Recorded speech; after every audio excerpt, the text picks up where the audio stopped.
నమస్తే, welcome to real news. కూటమి ప్రభుత్వం వచ్చాక తాను చేసినటువంటి పనులకు భయపడి 7 నెలలుగా అజ్ఞాతంలో ఉన్నటువంటి వల్లభనేని వంశీని ఎట్టకేలకు పోలీసులు అరెస్ట్ చేశారు. హైదరాబాద్లో విజయవాడ పోలీసులు ఆయన అరెస్ట్ చేసినట్టుగా వార్తలు వస్తున్నాయి. అయితే ఆయన్ను భవానీపురం పోలీస్ స్టేషన్కు తరలించారని, ఆ తర్వాత కృష్ణలంకకు తీసుకెళ్లారని, ఇప్పుడు ప్రస్తుతం అయితే ఆయన విచారణ జరుగుతోంది. ఆ తర్వాత వైద్య పరీక్షల అనంతరం కోర్టులో ఆయన హాజరుపరుస్తారు అంటున్నారు. ఇక ముఖ్యంగా వల్లభనేని వంశీ కూటమి ప్రభుత్వం వచ్చాక టీడీపీ పార్టీ ఆఫీస్పై దాడి కేసులో ముందస్తు బెయిల్ పొందారు. కానీ సత్యవర్ధన్ అనే ఒక దళిత యువకుడిని కూడా బెదిరించిన కేసులో ఇప్పుడు ఆయన పోలీసులు అరెస్ట్ చేయడం అయితే జరిగింది. ఇదిలా ఉంటే మరోపక్క ఇది కావాలనే చెప్పి కూటమి ప్రభుత్వం కక్షపూరితంగా అరెస్ట్ చేస్తోంది, ఇది రెడ్ బుక్ రాజ్యాంగం నడుస్తోంది అని చెప్పి వైసీపీకి సంబంధించినటువంటి నాయకులు మాట్లాడుతున్నటువంటి పరిస్థితి. మరి అసలు వల్లభనేని వంశీ అరెస్ట్ గురించి, ఆ అరెస్టుపై ఆంధ్రప్రదేశ్ ప్రజలు ఏ విధంగా ఫీల్ అవుతున్నారు, మరి ఈ కేసు ఏ మలుపు తిరిగే అవకాశం ఉంది, మరి ఆయన్ను రిమాండ్కు తరలిస్తారా లేదు అంటే విడుదల చేస్తారా, ఇలాంటి విషయాలన్నీ కూడా తెలుసుకుందాం. మనతో పాటు ఉన్నారు senior political analyst Adusumalli Srinivas గారు. నమస్కారం సార్. నమస్కారం అండి. సార్, ఎట్టకేలకు వల్లభనేని వంశీ అరెస్ట్ అయ్యారు. సో టీడీపీ పార్టీ ఆఫీస్పై దాడి కేసులో ఆయన అరెస్ట్ అవ్వలేరు. సత్యవర్ధన్ అనే దళిత యువకుడిని బెదిరించి వాంగ్మూలాన్ని రివర్స్ తీర్చుకున్న కేసులో ఆయన అరెస్ట్ అయ్యారు అంటున్నారు. సో అసలు వల్లభనేని వంశీ ప్రస్థానం గురించి, ఆయన చేసినటువంటి ఇవే కాకుండా పలు అక్రమాలు, దందాలు, వసూళ్లు ఇవి కూడా ఆయన చేశారు అని చెప్పి కూడా వార్తలు వస్తూ ఉన్నాయి. మరి ఏంటి, రిమాండ్ విధిస్తారంటారా కోర్టులో, లేదు అంటే మరి ఇటు పక్క చూస్తే ఇదేం పెద్ద కేసు కాదు, దీనిలో ఆయనకి బెయిల్ వచ్చే అవకాశాలు ఉన్నాయని కూడా వార్తలు వస్తూ ఉన్నాయి. ఏం జరగబోతుందంటారు? ఇక్కడ వల్లభనేని వంశీ గురించి మనం దాదాపు 4-5 ఏళ్ళ నుంచి చాలా మాట్లాడుకున్నామండి. ఇతను మోస్ట్ కన్నింగ్ పొలిటికల్ లీడర్ అండి. అతను అంటే అస్సలు నమ్మకూడని వ్యక్తి. అందుకని జగన్ కూడా అతని గురించి పెద్ద పట్టించుకోకుండా అని చెప్పాడంట. అతనికి అయిన వాళ్ళు కాని వాళ్ళు అందరూ పోతారు. ఇతను ఎవరి కోసం పనిచేసి ఎవరిని మెప్పించడం కోసం చంద్రబాబు గారిని, వాళ్ళ కుటుంబాన్ని కించపరిచేడు. ఇతను లోకేష్ గారిని అవమానకరంగా భువనేశ్వర్ గారిని మాట్లాడాడు. అసలు ఇతను ప్రస్థానం ఏంటి, ఎవరి ద్వారా వచ్చాడు, ఎవరి అండతోటి ఉన్నాడు, ఏ సామాజిక వర్గ తోటి ఆ మూలాలు ఉండడం వల్ల అతను ఇదయ్యాడు అనేటువంటిది మర్చిపోయి ఒక పొగర్రం, నడమంత్రపు సిరి అంటారు దాన్ని. నడమంత్రపు సిరి అంటే నియోరిచ్. నడమంత్రపు సిరి అంటే నరమ్మే కురుపులా ఉంటుంది అనమాట. మనిషిని కూర్చొని అవుతుంది. మీకు ఒరిజినల్గా ఫస్ట్ నుంచి మీరు సంపన్నులు అనుకోండి, మీ వ్యవహారం ఒకలాగా ఉంటుంది. సడన్గా మధ్యలో డబ్బులు కలిసి వచ్చి మీరు ఒకసారి ఫోకస్లోకి వచ్చారనుకో, మీ వ్యవహారం వేరేగా ఉంటుంది. అలాంటి నడమంత్రపు సిరి వచ్చినట్టు అధికారం వచ్చింది, 2 సార్లు ఎమ్మెల్యే అయిపోయాడు, పొలిటికల్గా ఫోకస్లోకి వచ్చాడు. అలాగా ఒకసారి ఇవన్నీ కూడా ఎప్పుడు ఎద్దు ఎక్కనివాడు గద్దె ఎక్కనివాడికి వాడు తేడాగా ఉంటుంది, అంతా కాయగాసేస్తుంది. అలా మారిపోయింది. అతను ఎమ్మెల్యేగా ఉన్నప్పుడు చేసిన అరాచకాలు, మట్టి అవ్వారం, మశానం, ఇవన్నీ ప్రభుత్వాన్ని ధిక్కరించప్పుడు కలెక్టర్ల బెదిరించేవాడు, అలిగివాడు, చాలా దారుణమైన వ్యవహారాలు చేశాడు అతను. అవన్నీ బయటపెట్టేది ఒక ఆవిడ ఉండేది, శంకర పద్మశ్రేణి, ఇప్పుడు కాంగ్రెస్లో ఉన్నారు ఆవిడ. తర్వాత మళ్ళీ ఎక్కడికి వెళ్తారో తెలియదు, కానీ అసలు వీడి మీద విపరీతమైన పోరాటం చేసింది ఆవిడ అప్పట్లో.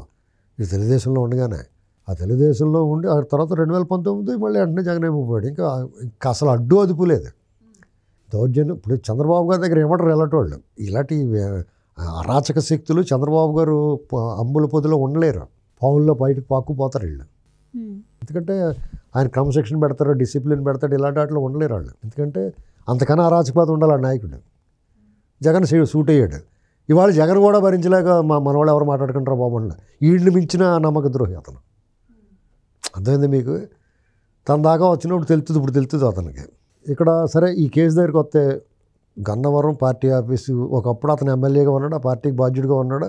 ఆ పార్టీ ఆఫీసు అది అతని దేవాలయం లాంటిది కదా, గెలిచింది కూడా టీడీపీ పార్టీలో ఉంటే గెలిచి ఆ పార్టీని ఆ ఆఫీసు తగలబెట్టించాడు, ఆయన కార్యకర్తలు కొట్టించాడు. ఒకవేళ నీకు నచ్చకపోయినా, నిన్ను వ్యతిరేకించినా, ఒరే మీ దారి మీరు చూసుకుంటారా బాబు, నా జోలికి రాకుండా చెప్పుకోవాలి. అంతేగాని వాళ్ళు కొట్టించడం, చంపించడానికి ట్రై చేయడం. అక్కడ మహిళా నాయకురాల్లో ఒక ఆవిడని అయితే చాలా దారుణంగా కేసులు పెట్టించి, ఇబ్బంది పెట్టించి, అరెస్టులకి తగబడి ఉన్న పళంగా పట్టుకెళ్ళిపోవడానికి ట్రై చేశారు. ఆ బట్టలు మార్చుకుంటాను బెడ్రూమ్లోకి వెళ్ళిపోయి దుస్తులు మార్చుకునే సమయం కూడా ఒకటి ఇబ్బంది పెట్టారు. సాయి కళ్యాణ్ అని ఒక ఆవిడని. అసలు ఇంత అరాచకం చేసిన వాళ్ళు ఇవాళ ఇది అక్రమం, అరెస్టు అని బుద్ధి లేదా వాళ్ళకి మాట్లాడటానికే? అసలు నోరా అదేమన్నా సెప్టిక్ ల్యాబరేటరీయా? ఏం మాట్లాడతారు వాళ్ళు? నాలుక తాటి పెట్టేది. అసలు మాట్లాడటానికి ఒక పద్ధతి, తప్పు చేసాం మనం, ఇవాళ వాళ్ళ వంతు వచ్చింది అనుకోవాలి, మనం ఆ తప్పు చేయకుండా ఉండాల్సింది అనుకోవాలి. అంతేగాని ఇది అక్రమ అరెస్టు, రెడ్ బుక్ రాజ్యాంగం ఇంకా అమల్లోకి రాలేదు. వస్తే మీరు ఎలా మాట్లాడతాం ఉండదు. అవినాష్ అయినా ఇంకొకడైనా అండి, అవినాష్ని తిరగనిస్తారా? రెడ్ బుక్ రాజ్యాంగం వస్తే అమల్లోకి వస్తే నువ్వు ఎంత తోపువైనానే ఏంటండి?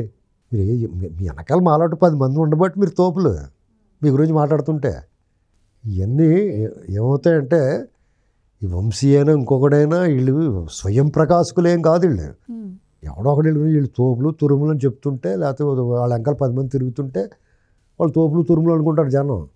మరి 6-7 నెలలు ఎందుకు దాక్కున్నాడో, పరారులు ఎందుకున్నాడో అక్కడ తోపు అయితే. ఇవాళ ఇప్పుడు వీళ్ళు ఏం చేయట్లేదు కదా బయట. నేను చెప్పాను ఇది వరకు, వాళ్ళు సైలెంట్గా ఊరుకుంటారు, అప్పుడు ఎక్కడెక్కడ దాక్కునే ఎలకలన్నీ బయటకు వస్తాయి, అప్పుడు పట్టుకుంటారని చెప్పాను ఇది వరకు మీ దాంట్లోనే చెప్పాను. ఇప్పుడు ఒక్కొక్కళ్ళు బయటకు వచ్చి మాట్లాడుతున్నారు. ఇష్టమైన జగన్మోహన్ రెడ్డి బయటకు వచ్చి నేను 30 ఏళ్ళు ఉంటాను, రోజారెడ్డి వచ్చి అలా చేస్తాను ఇలా చేస్తాను, పెద్దిరెడ్డి వచ్చి మీ కార్యకర్తలు పని పడతాను, మేము 30 ఏళ్ళు ఉంటాం, మీ సంఘం చూస్తాం అని అధికారులు వార్నింగ్లు ఇస్తాం, ఇవన్నీ చేస్తున్నారు వీళ్ళు. నేను అప్పుడే అనుకున్నాను చేయండి మీ టైం వచ్చిన దగ్గరికి అనుకున్నాను. ఇంకోటి ఏంటి, కూటమి ప్రభుత్వం కూడా అది వ్యూహాత్మకంగా చేశారో లేకపోతే మనం వ్యూహాత్మకంగా చేశారని బిల్డప్ ఇచ్చామో తెలియదు, కానీ వాళ్ళు సైలెంట్గా ఉన్నారు. అది కూడా కరెక్ట్ కాదు. చేసేది ఏదో అంటే చేయాలి, నిర్మోహమాటంగా నిరాబరీగా చట్ట ప్రకారమే చేయొచ్చు. వీళ్ళందరినీ చట్ట ప్రకారమే లోపలేసేయచ్చు. అన్ని తప్పులు చేశారు వీళ్ళు. 6-7 నెలలు గ్యాప్ ఇవ్వాల్సిన టైంలో అంత అవసరం లేదు. ఇప్పుడు ఎవరి పని వాళ్ళు చేసుకుంటారండి. అభివృద్ధి, పెట్టుబడులు, లేకపోతే అమరావతి, పోలవరం, ఇవన్నీ ఎవరి పని. ప్రభుత్వం అంటే ఒకళ్ళో ఇద్దరో కాదు కదా. జ్యుడిషియరీ ఎవరి పని వాళ్ళు చేసుకుంటూ ఉంటారు. ఈ పోలీస్ వ్యవస్థ ముఖ్యంగా మనం చూసాము, టీడీపీ పార్టీలో ఉండి టీడీపీ పార్టీలో గెలిచి ఆ తర్వాత వైసీపీలోకి వెళ్ళి జగన్మోహన్ రెడ్డి ప్రసన్న పొందేందుకు ఆయన ఏ విధంగా చివరికి భువనమ్మను కూడా అసెంబ్లీలో అన్న మాటలు ఇవన్నీ కూడా మనం చూసాము. అలాగే చంద్రబాబు గారిని, లోకేష్ గారిని ఇష్టం వచ్చినట్టు మాట్లాడినటువంటి వ్యక్తి ఇప్పుడు జైలు పాలయ్యి ఇప్పుడు అరెస్ట్ అయితే దానిపైన జగన్మోహన్ రెడ్డి గారు అసలు ఎవరు ఏం స్పందించొద్దు వల్లభనేని వంశీ అరెస్ట్ పై అని చెప్పి ఆ సందేశం పంపించారు. అలా ఆదేశాలు వచ్చినాయి. ఆ పార్టీ నాయకులు కూడా ఆశ్చర్యపోతున్నారు అని చెప్పి వార్తలు వస్తున్నాయి. ఎలా చూడొచ్చు అంటారు? నిన్న మొన్నటి వరకు అంతేనండి. ఇప్పుడు జగన్మోహన్ రెడ్డి వాళ్ళ నాన్నే ముఖ్యమంత్రిని ఎవరు చేశారు? కాంగ్రెస్ పార్టీ సోనియా గాంధీ కదా. వాళ్ళకి ఏం చేసేట అతను సిగ్గు లేకుండా మా ఊడు తోపు తురుము అని చెప్పి అతను వెనకాల వెళ్తారు వీళ్ళంతా. ఇప్పుడు చంద్రబాబు నాయుడు గారిని అంటారు వీళ్ళు వెన్నుపోటని. చంద్రబాబు నాయుడు గారు పార్టీని కాపాడాడు, వాళ్ళకి కార్యకర్తను కాపాడుకుంటూ వస్తున్నారు లోకేష్ గారు. వాళ్ళకి ఏమైనా కష్టం వచ్చిందంటే, మీకు 5 ఏళ్ళు జగన్ అరాచకంలో కార్యకర్త కష్టం వచ్చిందంటే టీడీపీ లీగల్ టీము, టీడీపీ వాళ్ళు ఎలా కాసుకునేవారు వచ్చి ఇతనేం కాస్తున్నాడో జైల్లోకి వెళ్ళిపోయిన తర్వాత ఒకసారి చూసి వచ్చేస్తున్నాడు అంతే. ఏంటండి ఏదైనా సేవం దొరికితే సేవం దగ్గరికి వెళ్ళి నవ్వు వస్తున్నాడు, నవ్వు వస్తున్నాడు, పిచ్చి నవ్వు. మీరు అంతకన్నా ఎక్స్పెక్ట్ చేయకూడదు. ఇతను కర్మ తప్పు చేసాడు. జగన్మోహన్ రెడ్డి శాశ్వతం అనుకుని అందరిలాగా అతను మిస్టేక్ తప్పుడు ఆలోచనలోకి వెళ్ళాడు. మరి నిన్న మొన్న ఆయన కార్యకర్తలకు పెట్టిన మీటింగ్లో నా చరిత్రను గుర్తు తెచ్చుకోండి, కేసులు మున్ముందు ఇంకా ఎక్కువ అవుతూ ఉంటాయి, సో నా జీవిత చరిత్రను గుర్తు తెచ్చుకొని మీరు ధైర్యంగా ఉండండి, కార్యకర్తలకు నేను పెద్దన్నలాగా ఉంటానని చెప్పి మాటలు చెప్పాడు. మరి ఇప్పుడు దీనిపైన ఇలా స్పందించొద్దు అని ఆర్డర్స్ ఇవ్వడానికి దాంతో వాళ్ళకి నేను చెప్పిందంతా ఒట్టిదారా బాబు. ఇవాళ చెప్పింది రేపు పొద్దునకి వాళ్ళకి అని చెప్పేసి మనం చూసాం. ఇంకోసారి ప్రూవ్ చేసుకున్నాడు అతను. ఇప్పుడు రేపు పొద్దు నుంచి ఇతను చూసుకుని రెచ్చిపోయి మాట్లాడి కూడా ఎందుకు వచ్చిన కూడా బాబు ఆగుతారు ఏంటండి. ఇప్పుడు వంశీ ఉన్నాడు ఈ కేసులో, అది ఎలాగో జరగనివరా బాబు, పెద్ద అరెస్టులు బెయిళ్ళు అయి దొరుకుతున్నాయి కదా. ఇప్పుడు కూటమి ప్రభుత్వం చాలా ప్రజాస్వామ్యయుతంగా నడుస్తుందండి అని నేను చాలా మర్యాదగా చెప్తున్నాను. చాలామంది ఇంకో రకంగా మాట్లాడుతున్నారు కూటమి ప్రభుత్వాన్ని. అయితే ఆ లీగల్ టీం కూడా చాలా కఠినంగా వ్యవహరించాలా, బెయిల్ రాకుండా విశ్వ ప్రయత్నం చేయాలా. అది తీసుకోవాలంటే వదిలేస్తున్నారు. వాళ్ళు చేయాల్సిన పని ఏంటంటే, కూటమి ప్రభుత్వం అన్ని వ్యవస్థలు ఇతను పాడు చేసాడు, అన్ని వ్యవస్థలను రిపేర్ చేయాలి, ఏసీబీని వాడాలి దానికోసం. ఇప్పుడు చంద్రబాబు నాయుడు గారు అరెస్ట్ అయినప్పుడు కొన్ని కాల్ రికార్డింగ్స్ అయ్యి కావాలి, రకరకాలుగా మాట్లాడుకున్న అధికారులు, సిస్టంలో ఉన్నవాళ్ళు, వ్యవస్థలో ఉన్నవాళ్ళు అందరూ కూడా మ్యానిపులేషన్ జరిగిందన్నారు. అవి ఎందుకు బయట పెట్టరు? దానికి బాధ్యత లేని వాళ్ళ మీద ఏసీబీని సడన్గా సంపద ఎవరికి పెరిగిపోయింది ఇలాంటివన్నీ చూడాలి కదా. మీకు ఇలాంటి అడ్డగోలు వ్యవహారాలు జరిగినప్పుడు కొంతమందికి సంపద సడన్గా పెరిగిపోద్ది. అది ఎలా పెరిగిపోయింది, ఎక్కడ పెరిగిపోయింది, ఎవరి పేరున ఉన్నదని కనుక్కోవడం అది కష్టమేం కాదు వాళ్ళకి తలుచుకుంటే.